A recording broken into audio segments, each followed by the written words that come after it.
Live concerts के दौरान, तो सबसे ज़्यादा कॉम्प्लीमेंट ड्यूरिंग लाइव शोज़ कौन सा याद रहा? मतलब लाइव शो में ही कोई एक ऐसा भावुक कर देने वाला मोमेंट हो गया, कोई रोने लगा, कोई? अभी यूएस में एक कहानी हुआ,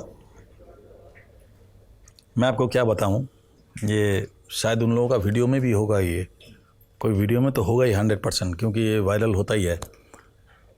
मैं स्टेज पे गाना गा रहा था, तो स्टेज में एक आदमी चढ़ आया और आके डॉलर का एक बंडल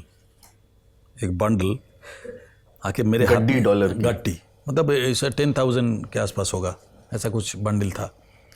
तो वो आके मेरे हाथ में देना चाह रहे थे, तो मैं उसको मना किया। मैं बोला आई कैन टेक, पब्लिक के सामने ही हो रहा था। बोला आई कैन टेक, मैं ऐसा पैसा नहीं ले सकता हूँ, आपका प्यार सारा रखो पर प्लीज़ अब ऐसा मत कीजिए। तो उन्होंने वो पैसे को सीधा पैर के सामने रख के दौड़ के नीचे चला गया।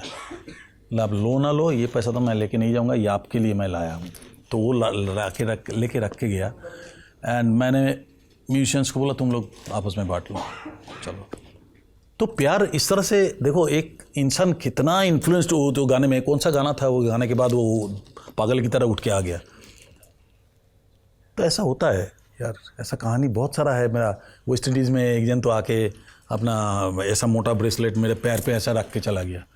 एक जन आके मॉरिशस में एक जन आके मेरा शू को अपने इधर कंधे पे कुछ था उसका, उससे शू को पॉलिश कर रहा है ऐसा करके, स्टेज के ऊपर ही सीधा आया। मैं बोला सर गले में मिलेगा, गले में मिलने गया तो वो सीधा बैठ गया, बैठ के नीचे ऐसा निकल के अपना शू को अच्छी तरह से पोंछ रहा है चारों ओर से। मैं बोला उठो यार उठो, क्या कर रहे हो? सारा पब्लिक तालियां मार रहा है, ये कर रहा है, वो सब अच्छा। ऐसे बहुत सारे कहानियाँ हैं मेरे साथ लाइफ में, बहुत सारा ऐसा है। आपकी तो फीमेल फॉलोइंग भी खूब रही होगी और अब भी है। नहीं, मेरे को कोई चुमा फुमा नहीं खाया किसी ने, ना मैंने किसी को खाया, मैं ना तो मैं चुमा दिया ना लिया, वो सब नहीं किया। नहीं, बट जितेंद्र जी ने एक बार कहा भी था ना, जितेंद्र हाँ जितेंद्र जी, कि हमसे ज़्यादा लड़कियां तो इनको देखती सुनती हैं। हाँ वो तो है, वो तो वेस्ट इंडीज़ वगैरह सब जगह पे, साउथ अफ्रीका में वो जितेंद्र जी शायद मेरे साथ साउथ अफ्रीका में था, साउथ अफ्रीका में जितेंद्र। देखो ये एक मैं तो उसको लोग दूसरी तरह से लेते हैं, मैं सोचता हूँ कि ये एक रिस्पेक्ट है, एक प्योर सोल से वो रिस्पेक्ट निकलते हैं। हरकतें क्या कर रहा है नहीं कर रहा है वो अलग बात है, लेकिन सोल से वो रिस्पेक्ट निकल रहा है। वो रिस्पेक्ट को आप किस तरह से देखोगे, किस तरह से नहीं देखोगे, that is depends on you. तो मेरे ख्याल में मेरे लाइफ में ऐसा बहुत है, लड़कियां तो मरती हैं, क्या करेंगे।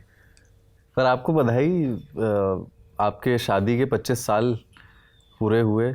अरे और कुछ 25 साल यहाँ के नौजवानों को बता दीजिए कि हैप्पी मैरिज लाइफ का सक्सेस क्या है। मतलब कुछ शुरू में हिकअप्स आ सकते हैं। 2-3 चीज़ें हैं, 3 चीज़ें हैं जो लाइफ मैरिज सक्सेसफुल मैरिज। देखो मैं 25 साल मेरा हो गया, 25 साल गुजार दिया, तो मतलब कुछ तो फलसफा होगा, कुछ तो इसका निचोड़ तो कुछ है। एक तो देखो लाभ फाभ तो है ही, वो तो लाभ तो छोड़ दो, लाभ तो होगा ही होगा। सबसे पहली बात है कि एक दूसरे के प्रति रेस्पेक्ट होना चाहिए। रेस्पेक्ट, हस्बैंड वाइफ के प्रति, वाइफ का हस्बैंड के प्रति एक रेस्पेक्ट होना चाहिए। And that respect comes from love. प्यार से ही वो रेस्पेक्ट आता है, बोलता है ना प्यार करते हैं तो रेस्पेक्ट भी करते हैं। दूसरा है रिस्पॉन्सिबिलिटी।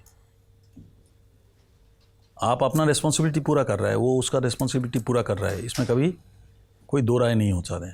भाई आपने भी काम किया, मैंने इक्वलिज्म, मतलब आपने भी कर रहा है हम भी कर रहे हैं, ये भी एक चीज़ है। हाँ, बराबरी। तीसरी चीज़ है सुनना। खाली मैं बोलूँगा आप सुनते रहोगे ऐसा नहीं, आप भी बोलोगे मैं भी बोलूँगा, मैं बोलूँगा तो तुम सुनोगे, तुम बोलोगे तो मैं सुनूंगा, है ना। फिर सुन के डिसाइड करेंगे। अगर मैं समझता हूँ कि मैं रॉन्ग हूँ, ये सुनना का मतलब ये यू हैव टू समझना भी होना चाहिए।